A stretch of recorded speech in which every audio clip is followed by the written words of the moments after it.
తక్కువ స్థాయి కాంతి లోకం, ఉన్నత స్థాయి కాంతి లోకం. ఇక్కడ పూర్ణాత్మలు ఉంటారు. ఆ పూర్ణాత్మలు అంశాత్మలను సృష్టిస్తాయి. ఈ సృష్టించబడిన అంశాత్మలు జ్ఞానాన్ని నేర్చుకోవడానికి వివిధ గ్రహాలలో జన్మిస్తాయి. ఈ జన్మిస్తున్న పరిణామ క్రమంలో తక్కువ స్థాయి కాంతి లోకాల ఆత్మలు ఖనిజాలుగా మొదలు పెడతాయి. ఖనిజాలలో రాళ్ళ నుంచి మొదలుపెట్టి ఉన్నతమైన చైతన్య జీవులు క్రిస్టల్స్.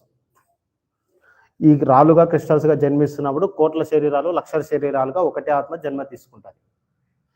ఈ మొత్తం లైఫ్ వస్తువులుగా, అన్ని రకాల వస్తువులుగా, గోల్డ్, సిల్వర్, అన్ని రకాల వస్తువులుగా జన్మ పరిపూర్ణం అయిపోయిన తర్వాత వృక్ష సామ్రాజ్యంలోకి వస్తుంది. చిన్న పొదలు, గడ్డి నుంచి జన్మ మొదలు పెట్టుకొని మహావృక్షాల వరకు చిట్ట చివరి జన్మ మహావృక్షాలతో పూర్తి చేసుకుంటుంది. ఇక్కడ కోట్లలో అవసరం లేకుండా లక్షల వేల శరీరాల్లోకి వచ్చేస్తుంది. ఈ వృక్షాలు చనిపోతున్నప్పుడు అవి దుఃఖించవు. మరణాంతర జీవితం గురించిన పరిపూర్ణమైన ఎరుక ఉంటుంది, అవగాహన ఉంటుంది. మనకు సేవ చేయడం వల్ల వాటికి ఇంకా చైతన్యం పెరిగి, శక్తి పెరిగి నెక్స్ట్ ఉన్నతమైన స్థితికి జన్మ తీసుకోవడానికి అవకాశం కలుగుతుంది. కనుక మనకు ఆహారంగా ఉపయోగపడడానికి అది ఇష్టపూర్తిగా తనను తాను శరీరాన్ని వదిలేసి మనల్ని ఆశీర్వదించి తాము దుఃఖించకుండా శరీరాన్ని వదిలేస్తాయి. ఇది లక్ష్మీదేవి సందేశం. ఆ తర్వాత నీటిలోని జీవులుగా, సూక్ష్మజీవులుగా జన్మిస్తాయి. అక్కడ మనకి అమీబా నుంచి మొదలుకొని సూక్ష్మజీవులుగా మొదలుకొని చేపలు, డాల్ఫిన్స్ ఈ విధంగా జన్మ తీసుకుంటాయి. ఇక్కడ లక్షల్లో అవసరం లేదు, వేలల్లో వందల శరీరాలు తీసుకుంటాయి. శరీరాల అవసరం తగ్గుతూ వస్తుంది. ఈ నీటిలోని జీవులు, సూక్ష్మజీవుల యొక్క జన్మలు పరిపూర్ణం అయిన తర్వాతనే ఉభయచరాల జీవులుగా జన్మిస్తాయి. నీటిలోకి వెళుతూ భూమి మీదకి వస్తూ తాము జీవనం కొనసాగిస్తూ ఉంటాయి. ఆ తర్వాత పక్షులు, జంతువులుగా పరిపూర్ణంగా భూమి మీద జంతువులుగా జన్మిస్తాయి. ఇక్కడ వందల వేల శరీరాలతోనే జీవిస్తూ ఉంటాయి. అడవి జంతువులుగా కూడా ఉంటాయి. ఈ అడవి జంతువులుగా ఉన్నప్పుడు మనము వేటాడుతుంటాం, మన మనుషులు. ఆ వేటాడుతున్నప్పుడు కొన్ని దొరుకుతాయి. దొరికినప్పుడు అది తప్పించుకోవడానికి తనలాడుతాయి.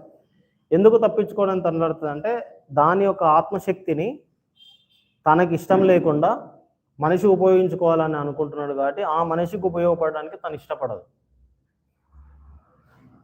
లోపల మొత్తం దొరికిపోయింది కనుక దాన్ని కొట్టడం, చంపడం ఏదో ఒకటి చేస్తాం కనుక మొత్తం భయం ఏర్పడుతుంది. ఆ భయము తన లోపల నుంచి పరిపూర్ణంగా పోనంత వరకు తను జంతువుగానే పరిణామం చెందుతూ ఉంటుంది తప్ప ఉన్నతమైన మనిషిగా కానీ ఇంకా వేరే విధంగా కానీ జన్మలోకి రాదు. ఆ భయం తన లోపల పూర్తిగా మనిషి పట్ల ఆ భయం పోవడానికి, ఇప్పుడు ఒక పులి ఉంటుంది, ఒక పాము ఉంటుంది, మనం భయపడతాం, సేమ్ అది కూడా మనల్ని చూస్తే అట్లనే అనుకుంటుంది. దానికి మనం పులుల లెక్క, పాముల లెక్క. ఆ భయం తన లోపల నుంచి వెళ్ళిపోయి మనుషుల పట్ల ప్రేమ తాను పొందడానికి అవి ఏం చేస్తాయంటే అప్పటికే మనుషుల దగ్గర పెంపుడు జంతువులుగా ఉన్నాయా వాటిని తల్లులుగా ఎంచుకొని వాటిలో వచ్చి జన్మిస్తాయి ఈ అడవి జంతువులని. అప్పుడు ఏమైతుంది, మనది ముందే పెంపుడు జంతువు, దానికి పుట్టిన దాన్ని మనం ఇంకెట్లా చూసుకోవడం. అప్పుడు వాటి ప్రేమ ఇది పొందడం వలన ఆ గతంలో ఉన్న భయం అంతా కూడా తొలగిపోతుంది. ఇట్లా తాను మనిషి యొక్క ప్రేమను పొంది ఉన్నతమైన స్థితికి వెళ్ళబోతుంది.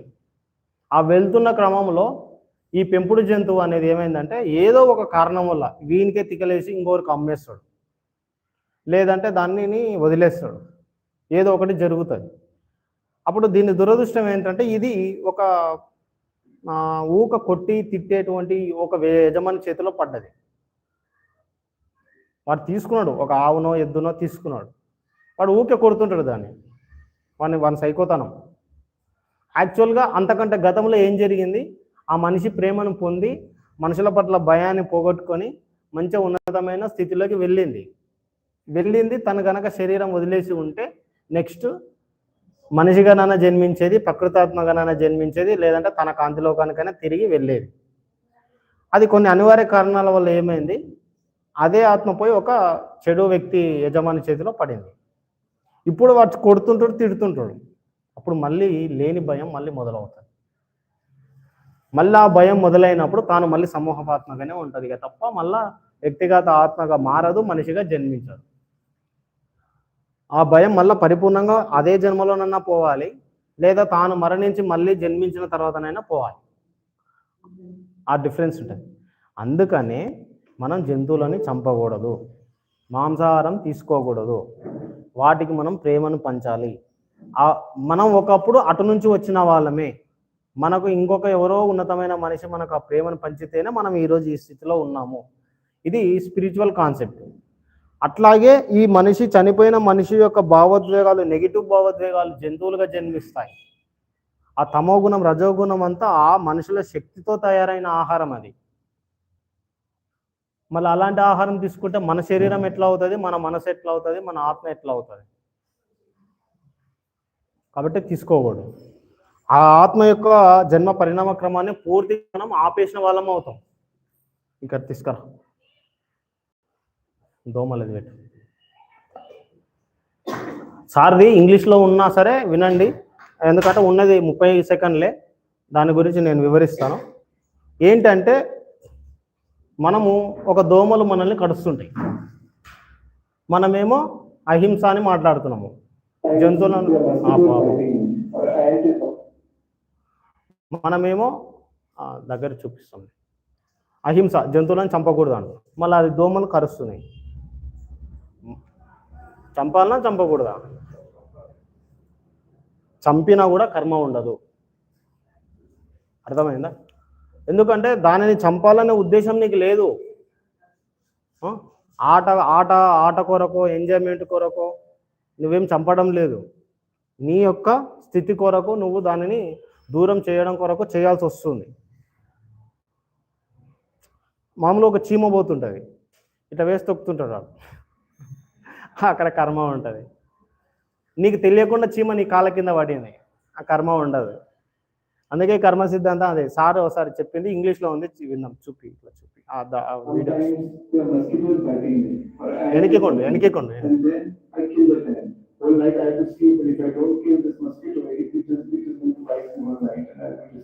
So what is law of karma there? How, what choice there? First of all, what is an ant? What is a mosquito? Mosquito, as I said, human beings scum. They become mosquitoes and dogs. Unwanted things. Your blood sucking idea, they become mosquito. There is again blood sucking your blood. So that one is harming. You can remove that harm by killing it. I don't think there is any karma. But if an ant is moving on the road, you are driving, you want to take it out. This was sport. That shows your tendency. Yes. That tendency is go like that. Even if you kill a mosquito, your tendency is natural. Right. So it is the feeling behind that. It is the goal behind that. The intention. The intention is very important. Intention important. అంటే నువ్వు కావాలని చేస్తే కర్మ ఉంటుంది అంటే sir అదే ఇంగ్లీష్లో చెప్పింది అది. ఓకేనా? చూపిద్దాం.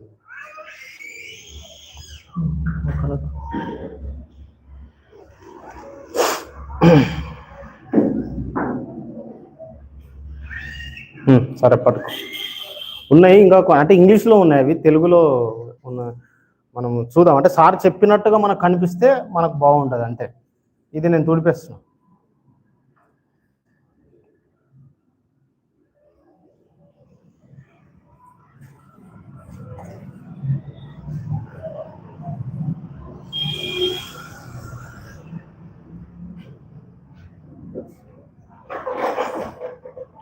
ఈడ మొత్తం మాట్లాడుకున్నాం. ఇక్కడ తక్కువ కాంతి లోకాల నుంచి వచ్చిన ఆత్మలు ఏ విధంగా మొత్తం చైతన్య పరిణామం పొందినయో మాట్లాడుకున్నాం.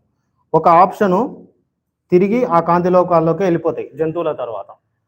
రెండవ ఆప్షను ప్రకృతి ఆత్మలుగా జన్మిస్తాయి, జన్మించి ఏంజల్స్ అవుతాయి. ఆ విధంగా విశ్వానికి సేవ చేస్తూ జీవిస్తుంటాయి. మూడో ఆప్షను మనిషిగా జన్మిస్తాయి, మనిషి నుంచి ఎవల్యూషన్ జరుగుతూ ఉంటుంది, అభివృద్ధి చెందుతూ వెళ్ళిపోతూ ఉంటుంది ఆత్మ. ఇది 3 ఇక్కడ. ఈ ఆత్మ డైరెక్ట్ మనిషిగా జన్మిస్తుంది. ఈ ఆత్మ తాను కావాలనుకుంటే జంతువుగా కూడా జన్మించవచ్చు, అది తన ఇష్టం. ఆ తర్వాత ఇదే మనిషి ఎవల్యూషన్లో ఉన్నతమైన స్థితికి వెళ్తాడు. అవి మనం ఇప్పుడు మాట్లాడుకుందాము. ఆ తర్వాత పూర్ణాత్మ అయిపోయి తాను కూడా అంశాత్మలను సృష్టిస్తూ, విశ్వాలను సృష్టిస్తూ ఈ తన కర్తవ్యం తను నిర్వహిస్తుంటాడు. ఇప్పుడు మనిషి గురించి మాట్లాడుకుంటే గనక, మనిషిది ఇప్పుడు ఈ మనిషి మొట్టమొదటగా జన్మించినప్పుడు ఆ ఆత్మ జంతువులు జన్మ నుంచి దాటుకొని వచ్చింది కనుక ఆ జంతు ప్రవృత్తి అనేది తనలో అలాగే ఉంటుంది. ఆ అనుభవాలని నిక్షిప్తమై ఉంటుంది కనుక తనకి ఒక దైవం అని లేకపోతే ఆత్మ అని ఈ భక్తి మార్గం అని అవన్నీ ఏం పట్టవు. కేవలం తిన్నాం పడుకున్నాం అట్లా ఉంటుంది అంతే. అంటే మన మన చుట్టూ మన కుటుంబంలో కానీ మన సమాజంలో కానీ మనం అలాంటి వాళ్ళని చూసినప్పుడు మనం తిట్టుకుంటాం, కానీ అది వాళ్ళు కొత్తగా వచ్చిన ఆత్మ అట్లనే ఉంటుంది. తన ఆత్మ చైతన్యాన్ని బట్టి అది అలాగే జీవిస్తుంది. ఈ జ్ఞానం మనకు తెలిసినప్పుడు చుట్టూ సమాజంలో ఉండే రకరకాల వ్యక్తుల యొక్క ఆత్మస్థితి ఏంటి అనేది మనకు అర్థమైపోతుంది. అర్థమైనప్పుడు మనము చూసి చూడనట్టుగా సాక్షిభూతంగా జీవిస్తాం. తిట్టుకోము, ఇంకా వేరే కామెంట్స్ చేయము. అప్పుడు మనకు కర్మలు ఏర్పడవు. మనం తిట్టినప్పుడు, కామెంట్ చేసినప్పుడు, కోపపడినప్పుడు ఇవన్నీ లోపల కర్మలుగా ఏర్పడతాయి.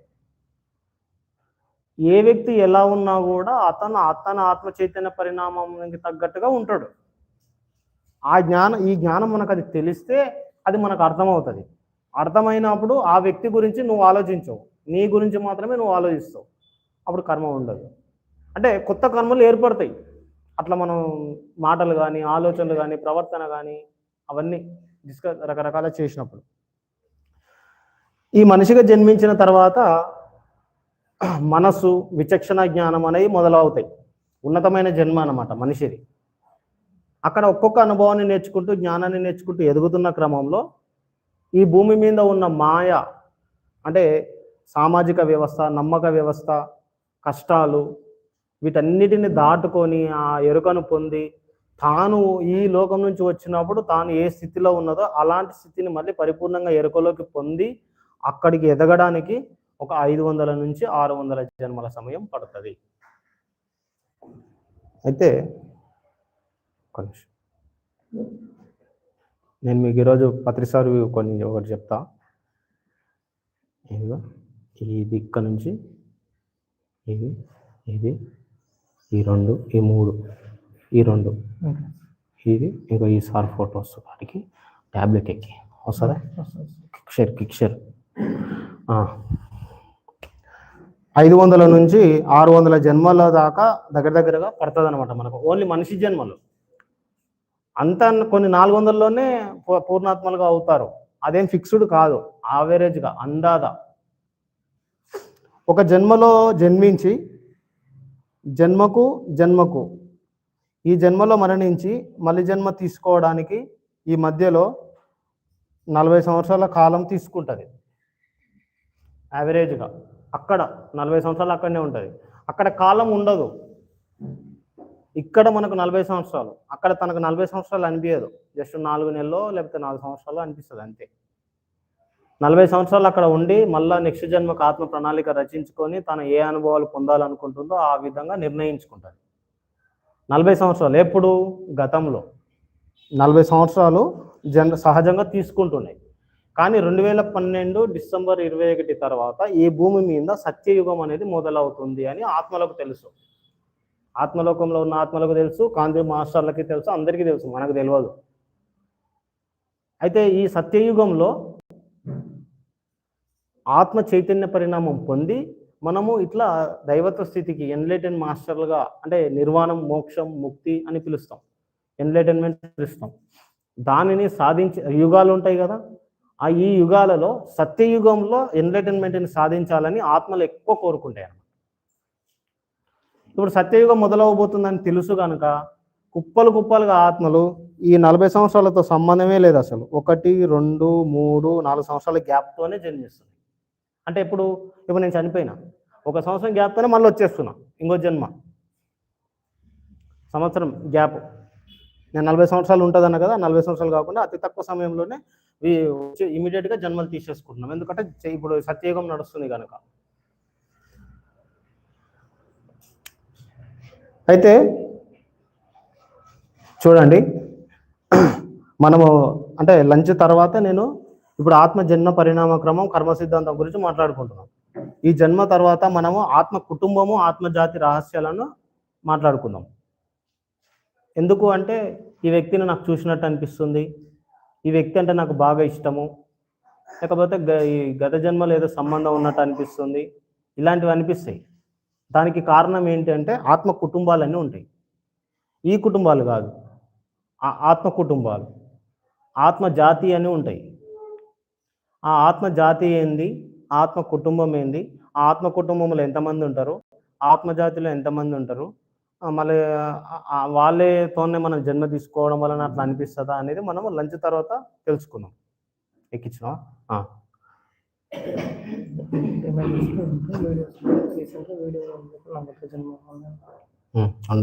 ఉండండి. ఓకే, ఇది చాలా మందికి తెలుసు. చూడండి, ఫస్ట్ నాస్తికతత్వంలో ఉంటాడు అనమాట. మొట్టమొదటిగా మనిషిగా జన్మించినప్పుడు నాస్తికతత్వం అంటే తినడం పడుకోవడం అంతే. వాడు నాకు దైవము ఉంది అన్న వాడు వినడు అని నమ్మడు కూడా. నాస్తికవాదం ఓకే, అర్థం కావడానికి ఉదాహరణ.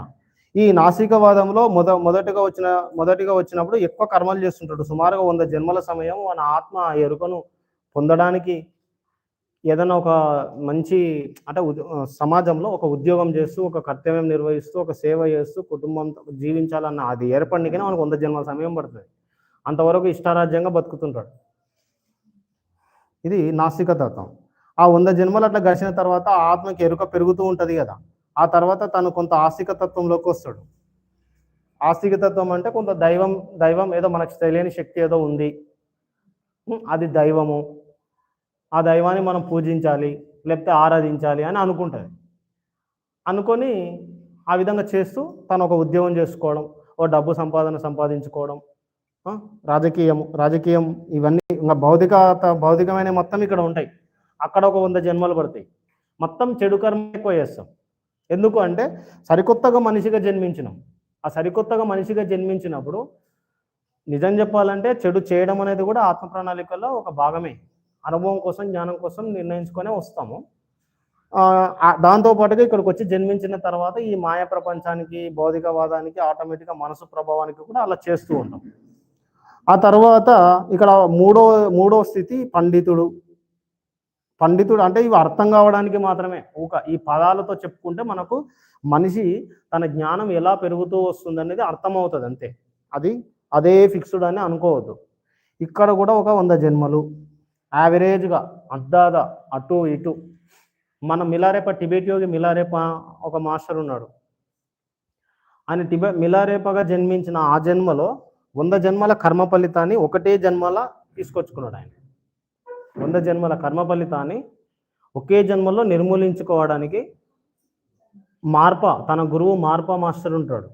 ఆ మార్పా మాస్టర్ దగ్గర నుంచి ఆ కర్మని నిర్మూలించుకోవడానికి తను ఇళ్ళ నిర్మాణం, ధ్యానం అంటే ఏందో నాకు క్షుద్ర విద్యలు నేర్చుకుంటాడు ఆయన మొత్తం. తర్వాత తన అంతరాత్మకు తెలుస్తుంటుంది ఇది కరెక్ట్ కాదు, ప్రకృతి పరమైనది కాదు అని. తనకి ధ్యానం కావాలని కోరుకుంటాడు. కానీ ధ్యానం నేర్పించే వాళ్ళు ఎవరు వెళ్తాడు. ఒక ఆయన ఉన్నాడు అంటే ఆ మార్పు అనే గురువు దగ్గరికి వెళ్తాడు టిబెట్లో. ఆయన పత్రిసార్ లాగా, ఆయన గొప్ప ఎన్లైటెన్ మాస్టర్. ఆయన చూస్తాడు మొత్తం ఆ శుద్ర విద్యలు, ఆ తత్వము, ఆ ఆలోచనలు వాళ్ళ లోపల ఇంకా ఉన్నాయి. వాడు మొత్తం దాన్ని పూర్తిగా వదిలేసి గురువుకు, ప్రకృతికి సరెండర్ అవ్వాలన్నమాట. దానిని గుర్తుకు తెచ్చుకోకూడదు, దానిని వాడకూడదు. అది పోయే వరకు నేర్పించను అని చెప్పి అది చెప్పడు. పట్టించుకోకుండా తిరుగుతుంటాడు. నేను నేర్పిస్తలే అంటుంటాడు. ఆ నేర్పిస్తాడు కదా అని చెప్పి వాళ్ళ గురువు దగ్గర ఆ పనులు చేసుకుంటా, సేవలు చేసుకుంటూ ఉంటాడు. కానీ ఈయన నేర్పియాడు. తనకు విసుగు కొన్ని నెలలు తరబడి, సంవత్సరాల తరబడి అయినాక నాకు కావాల్సిందే అది ఇది అంటే, సరే నువ్వు ఒక పని చెయ్యి, రాళ్ళు ఉంటాయి కదా మనం పునాదికి వేసే రాళ్ళు, అలాంటి రాళ్ళన్నిటిని సేకరించి నువ్వు ఒక్కడివే ఇల్లు కట్టు, ఎవ్వరి సహాయం తీసుకోవద్దు, నువ్వు ఒక్కడివే ఇల్లు కట్టాలి అని చెప్తాడు.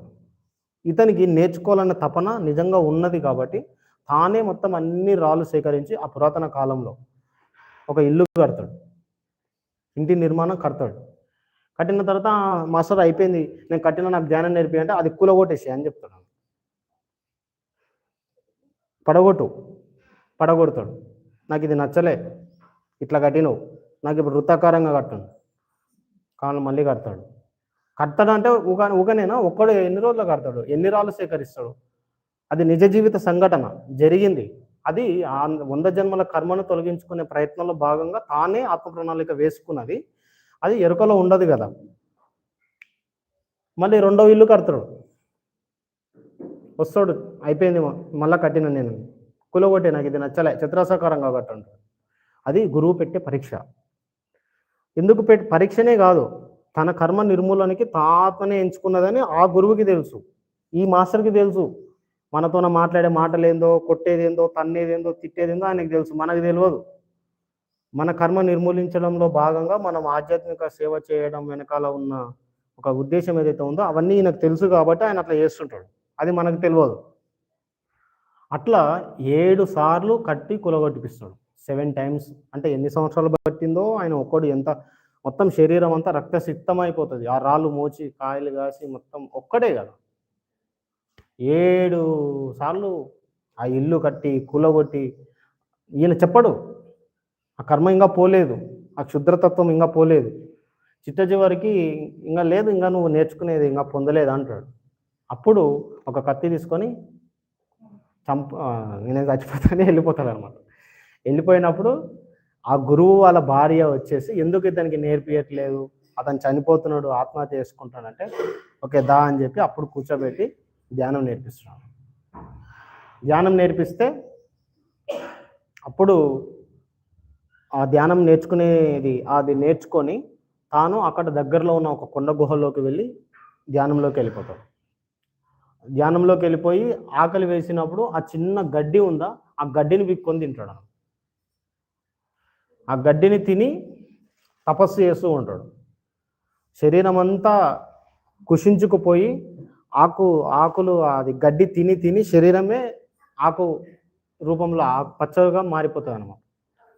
తను బుద్ధుడైపోతాడు డైరెక్ట్. ఆయన చేసిన తపస్సుతోన ఆ భౌతిక శరీరంతోనే ఆ కొండ గుహల నుంచి వాళ్ళ ఊరి పైన ఇట్లా ప్రయాణిస్తూ భౌతిక శరీరంతో ఇట్లా ఆంజనేయులాగా వెళ్ళేవాడు అనమాట. మిలారెప చాలా బాగుంటుంది ఆయన కథ. మార్ప మిలారెప జయ జయహో అని సార్ పాటలో వస్తుంది. అందరినీ కవర్ చేసిండు ఆయన చదవని మాస్టరే లేడు ఈయన. కాబట్టి ఈ 3 నాస్తికవాదం, ఆస్తికవాదం, పండితుడు అని దగ్గర 300 జన్మల పాటు మొట్టమొదటిగా జన్మించినప్పుడు చెడు కర్మలు చేస్తూ, ఈ చెడు కర్మలు మొత్తం మనం మొదటి 3 చక్రాలలో నిక్షిప్తమై ఉంటాయి.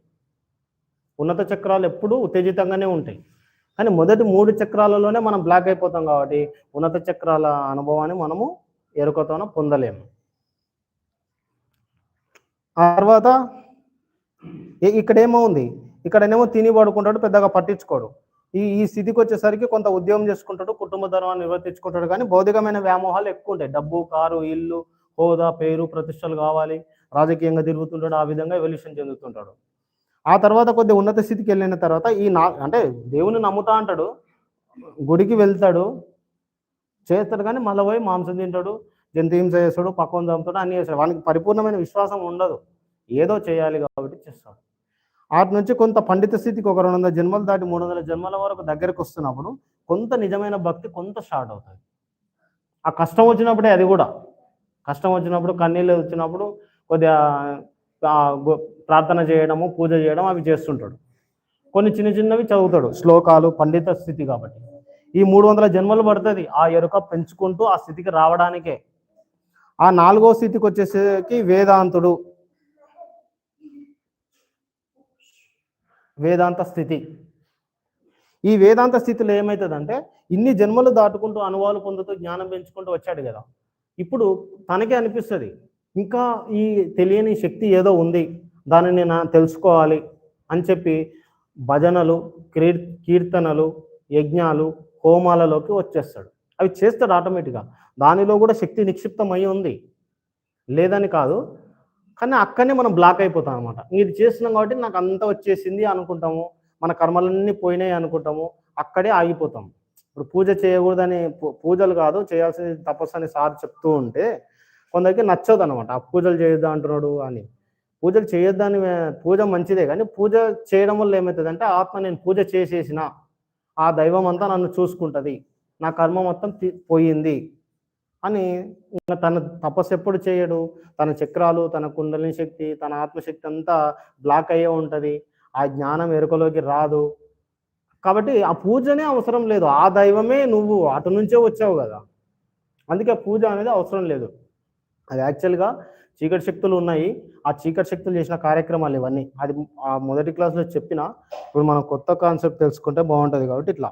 ఇక్కడ దగ్గర చూడండి 400 జన్మలు అయ్యింది కదా, కనీసం ఇట్లా 300 నుంచి 400 జన్మలు అనుభవాలు పొంది జ్ఞానం నేర్చుకుంటే తప్ప అది ధ్యానంలోకి రాదు. అంటే నేను అడ్డదిడ్డంగా రాసుకుంటూ పోతున్నా, కానీ ధ్యాని లేదా యోగి ఎట్లా అనుకున్నా సరే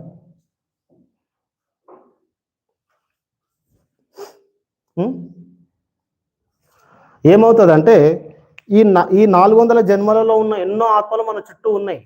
వాళ్ళకి ఇటు ధ్యానం క్లాస్ జరుగుతుందని తెలుసు, పైన పిరమిడ్ ఉందని తెలుసు, కానీ ఆ ఆత్మ ఇటువైపు రాదు. ఎందుకంటే అవి ఇక్కడెక్కడో ఎవల్యూషన్లో ఉన్నాయి, రావాలని తనకు అనిపించదు. కాబట్టి మనము ధ్యానంలోకి రాకముందు మనం కూడా మాంసాహారమే కదా.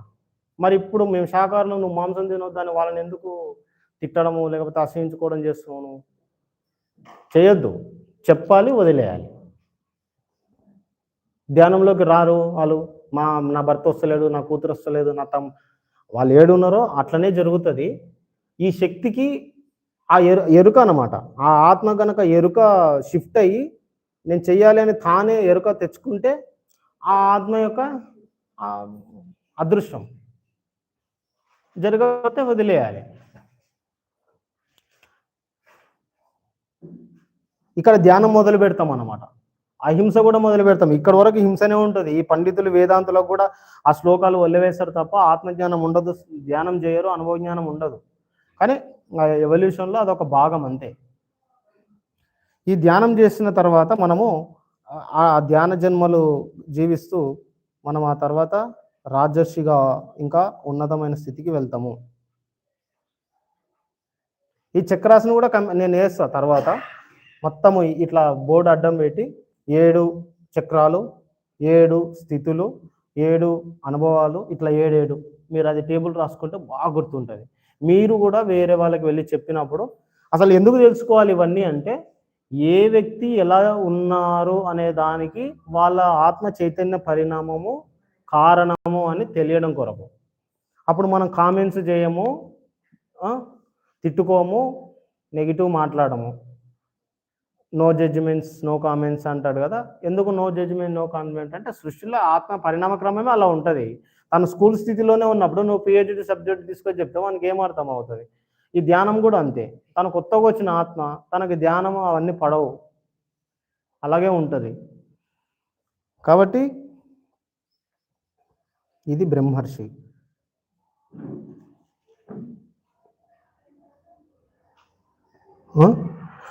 ఈ ఓకేనా, ఈ బ్రహ్మర్షి పరిపూర్ణం అయిపోతుంది. అనుభవాలు అంటే అన్ని కష్టాలు, నష్టాలు, దుఃఖాలు, ఆనందాలు, సంతోషాలు, అన్ని రకాల అనుభవాలను పొందుతూ వాటిని పరిపూర్ణం చేసుకుంటూ ఉంటాం. అయితే కర్మ సిద్ధాంతం అనేది చాలా ఇంపార్టెంట్. చీకటి శక్తులు మనల్ని ఒక రాంగ్ కాన్సెప్ట్లోకి దొబ్బారనమాట. నువ్వు ఇది చేస్తే తప్పకుండా ఇది అనుభవించాలి, తప్పకుండా అనుభవించాలి అనేది లేదు. తప్పకుండా అనుభవించాలి అనేది పెట్టినప్పుడు నువ్వు ఆడనే తిరుగుతుంటావు. ఇంకా నువ్వు ఆడనే తిరగాలి అనేదే చీకటి శక్తుల కాన్సెప్ట్. జ్ఞానాగ్ని దగ్ధ కర్మాణం ఉందా? మరి జ్ఞానాగ్ని దగ్ధ కర్మాణం అంటే జ్ఞానము కర్మలని దగ్ధం చేస్తుంది అన్నప్పుడు ఈ కర్మ అనుభవించాలి అనేది ఎక్కడ కరెక్ట్ అవుతుంది? కరెక్ట్ అవ్వదు. నువ్వు ఆ జ్ఞానాన్ని కనుక తెచ్చుకుంటే, ఆ శక్తిని కనుక సంపాదించుకుంటే నీకు నువ్వు పశ్చాత్తాపడతావు. పశ్చాత్తాపడి నువ్వు ఎవరికైతే అన్యాయమో లేకపోతే ఏదైతే చేసావో వారి ఆత్మలకి క్షమించమని అడుగుతావు అన్నమాట. క్షమించమని అడిగి నువ్వు పరిపూర్ణంగా నిజంగానే ఆ చేసిన తప్పుని ఒప్పుకున్నప్పుడు నీ లోపల ఏర్పడిన ఆ బ్లాక్ ఎనర్జీ, నెగిటివ్ ఎనర్జీ అనేది హీల్ అయిపోతుంది. అదే కర్మ దగ్ధం అయిపోవడం. జ్ఞానాగ్ని దగ్ధ కర్మాణం. ఏంటి ఆ జ్ఞానము అంటే, నీ వాస్తవాన్ని నువ్వే సృష్టించుకుంటున్నావు అనేది ఆ జ్ఞానం. మన ఆలోచనల ద్వారా, మన మాటల ద్వారా, మన చేష్టల ద్వారా మనమే మన జీవితానుభవాలను సృష్టించుకుంటున్నాం అనే జ్ఞానం కనుక నీకు తెలిస్తే ఏ వ్యక్తి పట్ల మనం ఎప్పుడూ నెగిటివ్ మాటలు, నెగిటివ్ థాట్స్, జడ్జిమెంట్స్ ఇవన్నీ ఏవి లేకుండా ఉన్నప్పుడు లోపల బ్లాకేజెస్ ఏర్పడవు. కర్మలు ప్రోగు చేసుకోకూడదు, ఉన్న కర్మలు హీల్ అయిపోవాలి. ఉన్న కర్మలు హీల్ అయిపోవాలంటే నువ్వు ఎమోషనల్లీ రియాక్ట్ అవ్వకూడదు, భావోద్వేగాలు నీ లోపల రాకూడదు. తమో తత్వము, రజోతత్వము, సత్వగుణము, శుద్ధ సాత్వికము, ఇది నిర్గుణము. ఈ నిర్గుణం అంటే ఏమీ ఉండదు అక్కడ, ప్రేమ ఆనందము ఏమీ ఉండదు అక్కడ. ఇప్పుడు ఒక వ్యక్తి 2 కాళ్ళు లేవు, 2 చేతులు లేవు, అతను ఎక్కడో బయట కూర్చొని అడుక్కుంటున్నాడు. మనకేమనిపిస్తుంది? మన లోపల చాలా జాలి, బాధ అనిపిస్తుంది. అది కర్మ క్రియేట్ అవుతుంది. నువ్వేమనుకో, నువ్వు 100 రూపాయలు ఇచ్చినావు అనుకో, ఆ 100 రూపాయలు ఇవ్వడం వెనకాల లేకపోతే ఒక ప్లేట్ అన్నం పెట్టినావు అనుకో, ఆ అన్నం పెట్టడం వెనకాల నీకు సంతోషం అనిపిస్తుంది, అది మంచే. కానీ నువ్వు సంతోషంగా ఫీల్ అవుతున్నావా? ఆ సంతోషం కూడా ఒక ఎనర్జీ ఫామ్ అవుతుంది. ఆ ఎనర్జీ ఫామ్ అవడమే మనం ఇంకా నిర్గుణ స్థితికి చేరుకోకపోవడం. ఏదో ఒక గుణం ఉంటుంది, ఆ గుణమే నువ్వు భావోద్వేగంగా రియాక్ట్ అవ్వడం అన్నమాట. అదే రాముడు, కృష్ణుడు, పత్రిసార్ లాంటి వాళ్ళు ఉన్నారనుకోండి, నువ్వు ఏడ్చినా, నువ్వు నవ్వినా వాళ్ళ లోపల ఏది ఉండనే ఉండదు అసలు.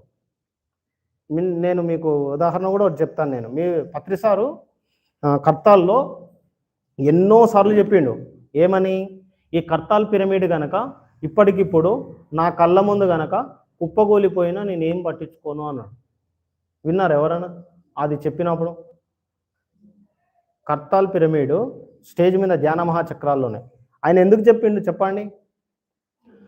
ఏ దానికి మీరు బంధంలో ఉండకూడదు, వస్తువులకి కానీ వ్యక్తులకి కానీ, మీరు ఇష్టంగా కట్టుకునే ఆధ్యాత్మిక శక్తి క్షేత్రాలు కానీ, ఆధ్యాత్మిక పుస్తకాలు కానీ, దేనికి కూడా బంధంలో ఉండకూడదు. మీరు ఎప్పుడైతే బంధంలో ఉంటారో అక్కడ ఉద్వేగము సృష్టించబడుతుంది ఆటోమేటిక్గా. ఇప్పుడు మనం కట్టుకున్న ఒక పిరమిడ్కి ఏమైనా అయ్యింది అనుకోండి, మనం కట్టుకున్న పిరమిడ్కి ఏమైనా అయ్యింది అనుకోండి, బాధ వస్తుంది. ఆ బాధ కర్మ అవుతుంది.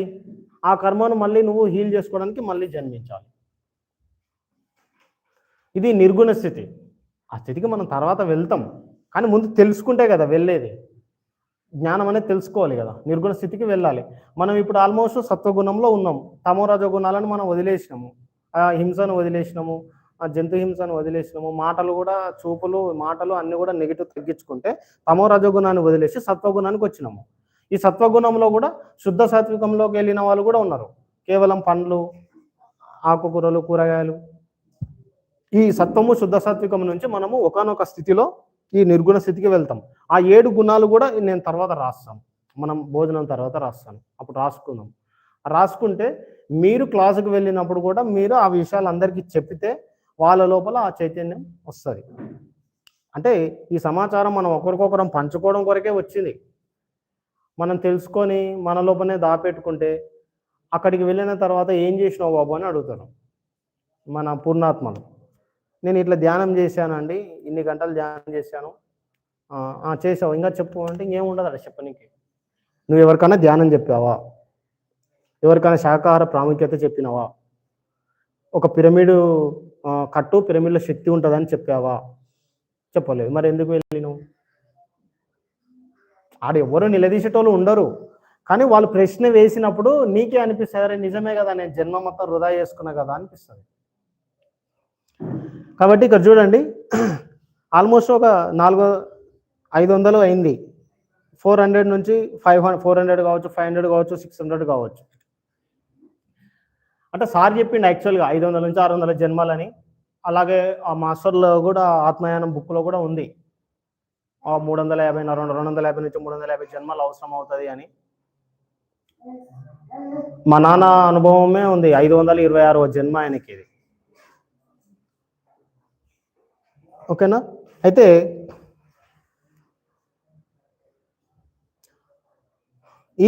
అంటే మనిషి ఎవల్యూషన్ ఇది. ఈ బ్రహ్మర్షి అయిన తర్వాత తాను ఏమవుతుంది అంటే, ఇక్కడ చూడండి, ఇట్లా ఇంతకుముందు కూడా నేను క్లాస్లో చెప్పిన వాటర్ బాటిల్ ఉంది, ఇంకొక వాటర్ బాటిల్ ఉంది, ఇది ఒక వాటర్ బాటిల్, ఇది ఒక వాటర్ బాటిల్ అనుకోండి, 2 వాటర్ బాటిల్.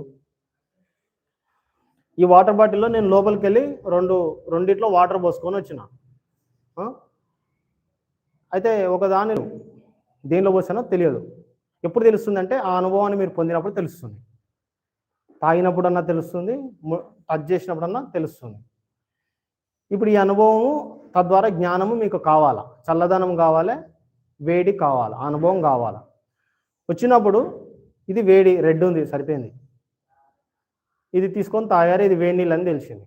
ఇది తాగి వేడి నీళ్ళు అని అనుభవం పొంది ఈ జ్ఞానం పొందిన తర్వాత మళ్ళీ దీన్ని తీసుకొని ఇది తాగి ఇది చల్లదనము అని అనుభవం పొందుతారు. ఓకేనా? అది మొదట నేను చేసిన.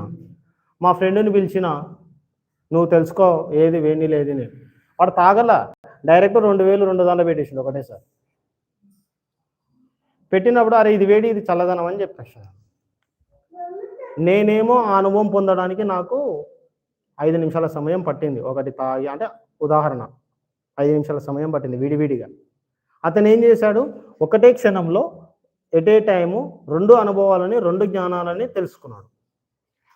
అదే ఆలోచన ఈ బ్రహ్మర్షులు కూడా ఆలోచిస్తారు అన్నమాట. పూర్ణాత్మలు కోటాను కోట్ల గ్రహాలు నక్షత్ర మండలాలలో ఒక గ్రహంలో జన్మించి చైతన్య పరిణామం పొంది మళ్ళీ ఇంకో గ్రహంలో జన్మించి చైతన్య పరిణామం కాదు, నేను కోటాను కోట్ల అంశాత్మలుగా విడిపోయి అన్నిటిలో వెళ్ళి జన్మిస్తాను. నేను అన్ని కోటాను కోట్ల గ్రహాలలో ఒకేసారి వెళ్ళి జన్మిస్తాను. నేను విడిపోతా, నేను శక్తిని కదా. శక్తిని నేను అంశాత్మలుగా కోటాను కోట్ల ఆత్మలుగా విడిపోయి అన్ని గ్రహాలలో జన్మించి అన్ని గ్రహాలలో అనుభవాలు పొందుతూ జ్ఞానం పొందుతూ దానిని తద్వారా నేను నేర్చుకుంటానని డిసైడ్ అయ్యి వీళ్ళు ఇక్కడ చెప్పినట్టుగా ఈ అంశాత్మలుగా వాళ్ళే విడిపోతారు. సృష్టించడం కాదు, వాళ్ళే అంశాత్మలుగా వస్తారు. పరిపూర్ణమైన ఆత్మ మొత్తం కిందికి దిగిరాదు, కొంత భాగమే కిందికి దిగి వస్తుంది. ఆ కొంత భాగము కిందికి దిగి వచ్చిన అంశాత్మలమే మనం అందరం. ఈ పూర్ణాత్మలే వీళ్ళు. మళ్ళీ వీళ్ళు కూడా పూర్ణాత్మలు ఉన్నారు, వాళ్ళని సృష్టించిన పూర్ణాత్మలు కూడా ఉన్నారు. అంటే ఇప్పుడు ఇక్కడ బ్రహ్మర్షిగా ఎదిగిన తర్వాత వీళ్ళు ఏం చేస్తారు, విశ్వాలను సృష్టిస్తారు, అంశాత్మలుగా కూడా విడిపోతున్నారు. అప్పుడు సృష్టి ఇంకా విస్తరిస్తూ ఉంటుంది. మన సృష్టి యూనివర్స్ ఎక్స్పాన్షన్ అంటాము. ఇది అనంతం. నేను ఒక 1000 విశ్వాలను సృష్టించాను, ఈ మేడం ఒక 1000 విశ్వాలు సృష్టించింది అనుకోండి. ఆమె సృష్టించే విశ్వాలంలో జ్ఞానము విచిత్రంగా ఉంటుంది, వేరే విధంగా ఉంటుంది. ఆ జ్ఞానం నేర్చుకోవడానికి, ఆ విశ్వాన్ని తెలుసుకోవడానికి నేను నా ధ్యానం యొక్క ప్రయాణము ఎప్పటి వరకు ఉంటుంది, అనంతంగా ఉంటుంది, అది ఆగిపోదు. కాబట్టి ఇప్పుడు మనం ఏంటంటే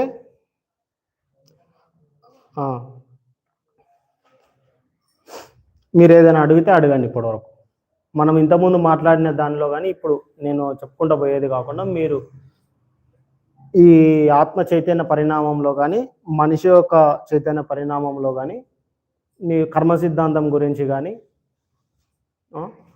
ఈ విషయాలలో నాకు ఇది డౌట్ అనిపిస్తుంది, లేకపోతే నాకు దీని గురించి తెలుసుకోవాలనిపిస్తుంది అని మీరు ఏదైనా అడగాలనుకుంటే మీరు అడగండి. తర్వాత మనము లంచ్ తర్వాత ఇప్పుడు ఇంతకుముందు చెప్పిన కదా ఆత్మ యొక్క కుటుంబాలు, ఆత్మ యొక్క జాతి రహస్యాలు సేమ్ ఇలాగే ఉంటుంది, దాని గురించి కూడా తెలుసుకున్నాం.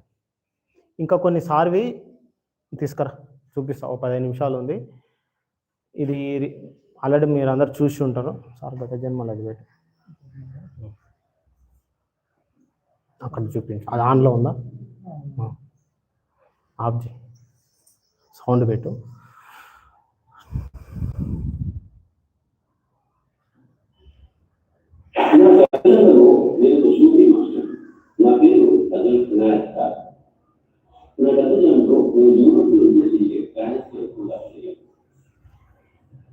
అప్పుడు నేను వీళ్ళాయించేవాడు విచిత్రంగా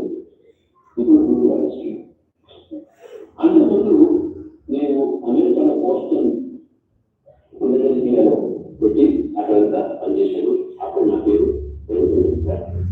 మరి సుమారు 2500 సంవత్సరాల కిందట గౌతమ బుద్ధుడి దగ్గర ఆయన యొక్క ప్రధాన శిష్యుడుగా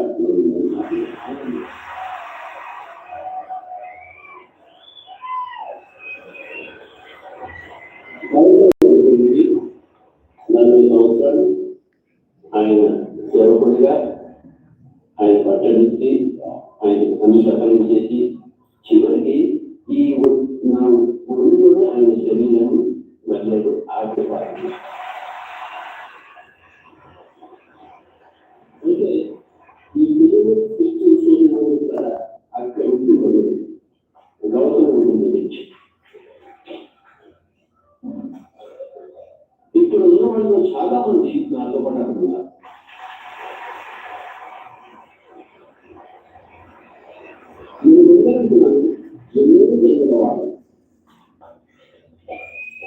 ఎంతో మందికి తల్లిగా ఉంది, ఎంతో మందికి తండ్రిగా ఉంది, ఎంతో మందికి కొడుకు కాబట్టి, ఎంతో మంది కొడుకు కాబట్టి, ఎంతో మందికి భర్తగా ఉంది, ఎంతో మందికి భార్యగా ఉంది, ఏదో జరుగుతుందన్న ప్రతి ఒక్కరు ప్రతి మనిషి నాలుగు జన్మం తీసుకుంటారు. ఆనంద యావరేజ్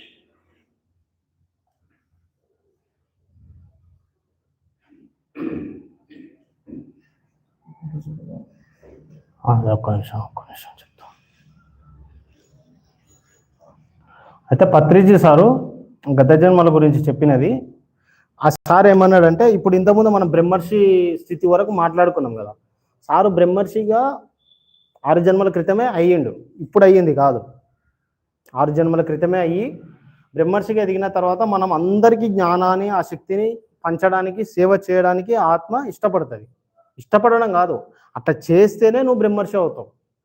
అంటే ఇది ఉంది చూడండి, ధ్యానం చేసేవాడు అరిహంతుడు. అరిహంత్ అంటే పాలి భాష, బుద్ధుని భాష. ధ్యానం చేసేవాడు అరిహంతుడు, ధ్యానం పక్క వ్యక్తికి చెప్పేవాడు బోధిసత్వుడు, ధ్యానం నీ ఊరు దాటి వేరే ఊరికి వెళ్ళి చెప్తే నువ్వు బుద్ధునివి అని. అంటే మనం ధ్యానం చేసినప్పుడు ఒక స్థితి, నువ్వు ధ్యానం పక్క వ్యక్తికి గనక చెప్తే 1 నుంచి నువ్వు 100కు వెళ్తావు ఒకటేసారి, మొత్తం షిఫ్ట్. నీ ఊరు దాటి నువ్వు ధ్యానం చెప్తే నువ్వు 100 నుంచి 1000కి వెళ్తావు. అది బ్రహ్మర్షి తత్వం. ఆయన బ్రహ్మర్షిగా 6 జన్మల క్రితమే అయ్యి, గత 6 జన్మల నుంచి నేను కేవలం ఆధ్యాత్మిక బోధన చేసే వ్యక్తిగానే జన్మిస్తూ వస్తున్నానని చెప్పాడు. 6 జన్మల నుంచి, ఇది 6వ జన్మ అయిపోయింది. గత జన్మలో సూఫీ మాస్టర్ని హజరత్ ఇనాయత్ ఖాన్ నా పేరు అని చెప్పాడు అనమాట. ఇది గుజరాత్లో పుట్టాడు గత జన్మలో, గుజరాత్ వడోదర అనే ప్లేస్లో. ఆ జన్మ కంటే ఇంకొద్ది గత జన్మలో బెంజమిన్ ఫ్రాంక్లిన్ అని ఉంటాడు, అమెరికా. ఆయన విద్యుత్తుని కనిపెట్టింది ఆయననే.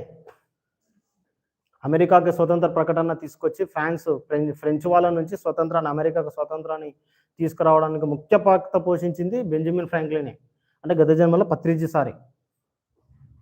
ఆ జన్మ ఇవి ఓకే, రీసెంట్వి. 2500 సంవత్సరాల క్రితం బుద్ధుడి దగ్గర ఆనంద్ అనే ఒక ప్రధాన శిష్యుడు ఉండేవాడు. ఆ ఆనందుడు అనే శిష్యుడి ఈయననే ఉండి ఆ జన్మలో ఏం చేశాడంటే 40 సంవత్సరాలు కేవలం బుద్ధుడి బట్టలు ఉతకడం, ఆయనకు ఆహారం తీసుకురావడం, నీరు అందించడం, ఆయనకు సేవలు చేసిండు అంతే. ఒక బ్రహ్మర్షికి సేవ చేయడం అనేది కూడా తక్కువ విషయం ఏం కాదు. ఆయన తన ఆత్మ చైతన్య పరిణామం మీద దృష్టి పెట్టలా, ఆయనకు సేవ చేసుకుంటూ జీవించండి. అందుకే ఆ జన్మలో కేవలం ఆయన అరిహంతుడు, బోధిసత్వుడు వరకే అయ్యిండు, బుద్ధుడు అవ్వలేదు. ఆ శరీరాన్ని బుద్ధుడు వదిలిపెట్టడానికి ముందు నువ్వు నాకు సేవ చేస్తూ బతికినవు తప్ప నువ్వు సాధన చేయలేదు, నువ్వు ఇప్పటి నుంచి నీ యొక్క చైతన్య పరిణామం మీద దృష్టి పెట్టు అని చెప్పి ఆయన తన తొడ మీదనే తన శరీరాన్ని వదిలేసి వెళ్ళిపోతాడు బుద్ధుడు. అయితే ఇది 2500 సంవత్సరాల క్రితం ఆనందుడు కదా. ఇప్పుడు ఈ బెంజమిన్ ఫ్రాంక్లిన్ అని చెప్పాడు. ఈ బెంజమిన్ ఫ్రాంక్లిన్ 1706లో జన్మించి 1790లో బాడీ వేకేట్ చేసిండు. ఆయన ఫోటో చూపించి. బెంజమిన్ ఫ్రాంక్లిన్ ఇంకో ఈయననే, కొద్ది అటు ఇటు 10 సార్లు లాగానే ఉంటుంది రూపం కొంత. బెంజమిన్ ఫ్రాంక్లిన్ ఈయన గత జన్మలో పత్రిజీ సార్. ఎప్పుడు 1706లో 1790లో. ఇప్పుడు 1706 1790 కదా. ఈ 90 తర్వాత 1882 అంటే ఇక్కడ ఎంత గ్యాప్ వచ్చింది? 92 సంవత్సరాలు గ్యాప్ వచ్చింది. ఈ 92 సంవత్సరాలలో ఉంటే ఏదైనా ఒక జన్మ మధ్యలో ఉండవచ్చు. ఆయన చెప్పలేదు. ఆయన చెప్పింది మొత్తం ఈ 40 సంవత్సరాల జీవితం మొత్తంలో ఆయన చెప్పింది 4 చెప్పాడు, ఆ 3 చెప్పాడు. హజరత్ ఇనాయత్ ఖాన్ది, బెంజమిన్ ఫ్రాంక్లిన్ది, ఆనంద్ది మాత్రమే చెప్పిండు. వాళ్ళు ఎక్కువ చెప్పారు, ఏదో అట్లా ఇట్లా పాడేసిపోతారు అంతే. సాధన వైపే చూపిస్తారు. ఈ 92 సంవత్సరాల్లో ఉంటే ఒక జన్మ ఉండొచ్చు, లేదంటే డైరెక్ట్గా ఇదే జన్మకు వచ్చి ఉండవచ్చు. ఈ 1882లో హజరత్ ఇనాయత్ ఖాన్గా జన్మించాడు. అది చూపించు, హజరత్ ఇనాయత్ ఖాన్. ఇక ఈయన పత్రిసర్ లాగానే ఉంటుంది.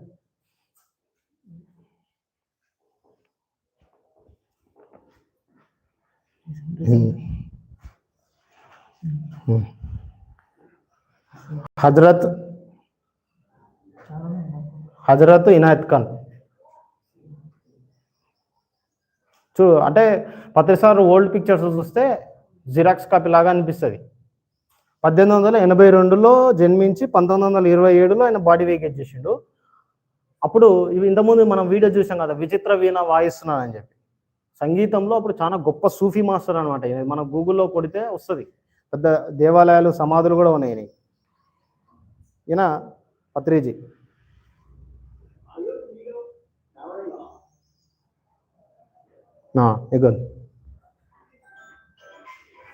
విచిత్ర వీణ, ఆ వీణ సంగీత గురువు అనమాట, బాగా ఫేమస్. ఇక ఇది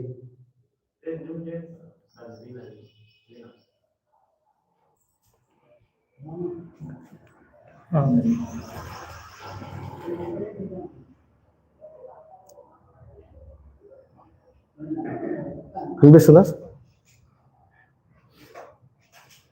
అంటే మీరు గూగుల్లో కొట్టినా వస్తుంది. నేను ఇక్కడ చూపినీకే తెచ్చాను. ఇట్లా సార్కి అంటే సేమ్ ఇట్లనే రిలేటెడ్ కూడా ఈడ బాగుంది చూడు. ఇది విచిత్ర వీణ రూపము. అంటే ఇప్పుడు మనం రీసెంట్గా చూసినాం కాబట్టి ఇది ఇట్లా ఉన్నాడు. కొంత 20 సంవత్సరాల క్రితం చూస్తే సేమ్ ఇలాగే ఉంటాడు. అంటే భౌతిక రూపం కొంత మ్యాచ్ అవుతుంది. అంత మ్యాచ్ అవ్వాలని రూల్ ఏం లేదు, కానీ ఇదిగోండి ఇలా.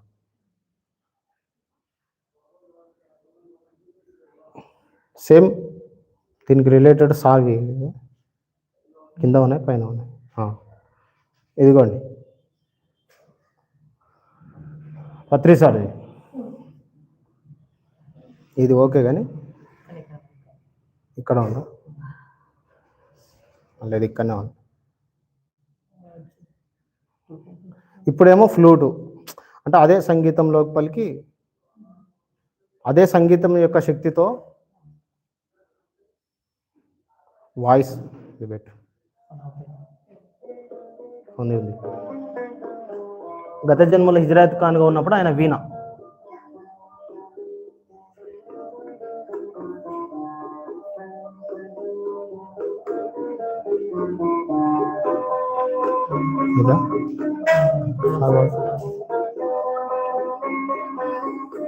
ఉన్నాను.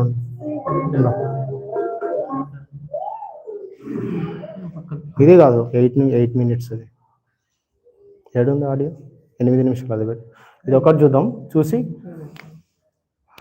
అంటే అదే ఈ యాక్చువల్గా ఎందుకు చూపించిన ఇక్కడ చూడండి. ఈడ 1927లో బాడీ వేకేట్ చేసిన హజరత్ ఇనాయత్ ఖాన్గా సార్ 27లో వేకేట్ చేసి 47లో జన్మ తీసుకున్నాడు. ఈ గ్యాప్ చూడండి, 20 సంవత్సరాలు ఉంది అంతే. ఇంతకుముందు మనం ఆత్మ చైతన్య పరిణామం గురించి మాట్లాడుకుంటున్నప్పుడు ఒక ఆత్మ ఒక శరీరాన్ని వదిలేసి చనిపోయిన తర్వాత ఇంకొక జన్మకి యావరేజ్గా దగ్గర 40 సంవత్సరాలు తీసుకుంటుంది అని చెప్పాం. 40 సంవత్సరాలు తీసుకుంటుంది. అది ఇప్పుడు సత్యయుగం వచ్చేసింది కనుక ఆ టైమింగ్తో సంబంధం లేకుండా తొందరగా వచ్చి జన్మిస్తున్నాయి. సో 20 ఇయర్స్ గ్యాప్లోనే మళ్ళీ పత్రిజీగా వచ్చి జన్మించండి. అంటే ఇది పెద్ద ప్రణాళిక. దానికోసం వాళ్ళు అక్కడ ఎన్నో నక్షత్ర మండలాలు అంతా మీటింగ్స్, వాళ్ళ ప్రణాళికలు అంతా రచించుకొని వచ్చారనుకోండి. అది పెట్టు సార్ వాయిస్.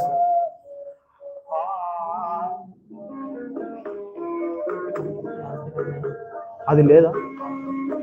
అరే అందుకే సౌండ్ తక్కువ వస్తుంది అని. ఒకసారి ఇది చూడండి. ఆయన వాయిస్, ఆయన రూపము సేమ్ పత్రిక హజరత్ ఇనాయత్ ఖాన్.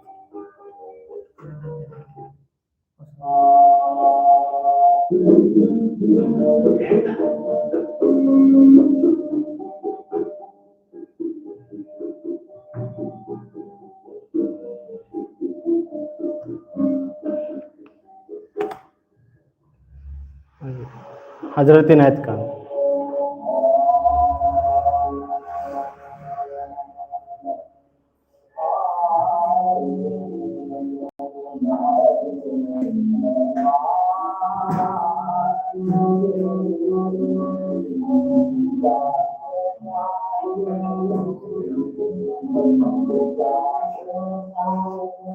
పత్రిసార్వి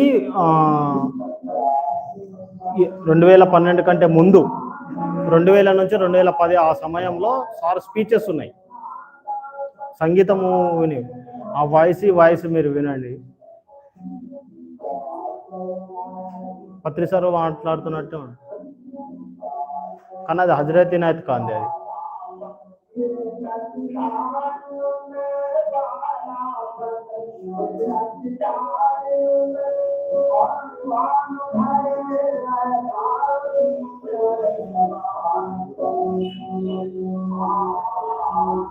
అంటే పత్రిజగా జన్మించడానికి 20 సంవత్సరాల క్రితం అంతే. వాళ్ళ కొడుకులు ఉన్నారు ఇప్పుడు ఆల్రెడీ. సూఫీ మాస్టర్ చాలా ఒక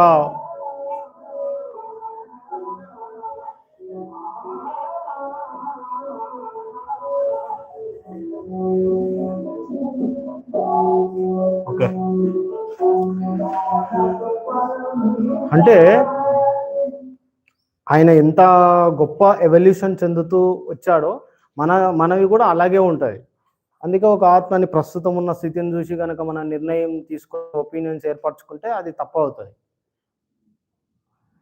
అంటే ఆయన సంగీతం మొత్తం సంగీతమే, ధ్యానం ఎంత ఉందో సంగీతం అంత ఉంది.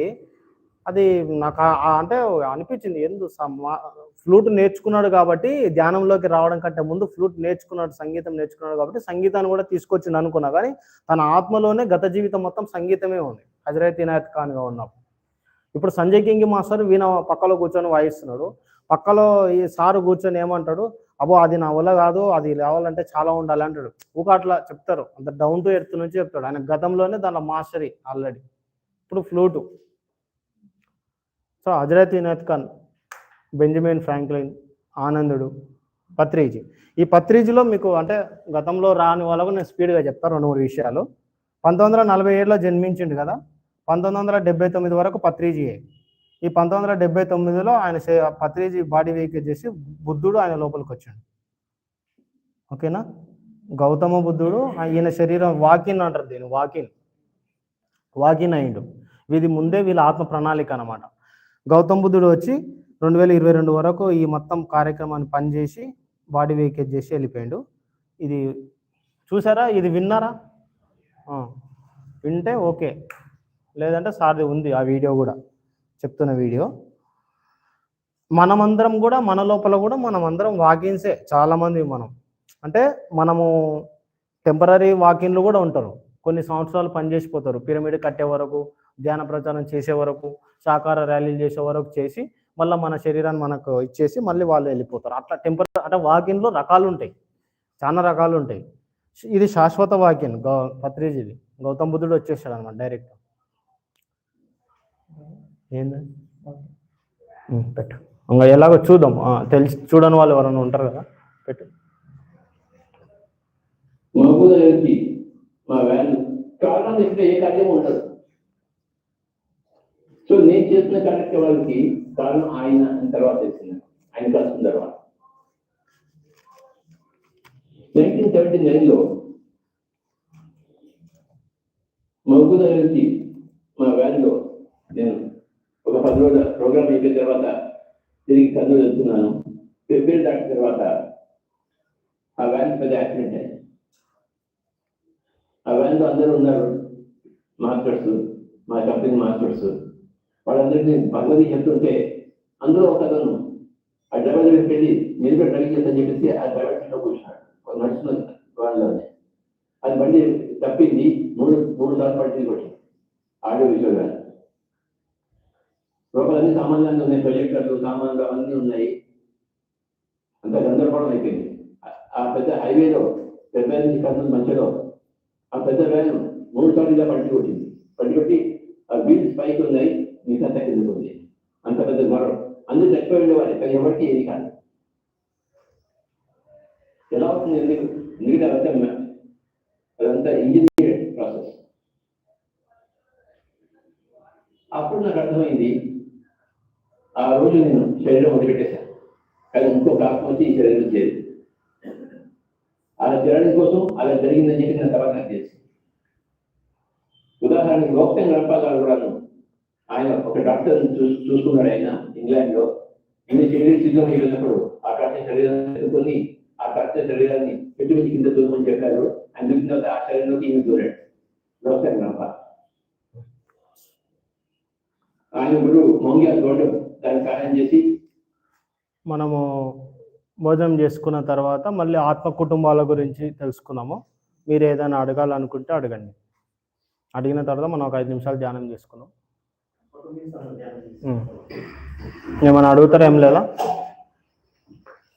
Okay, thank you.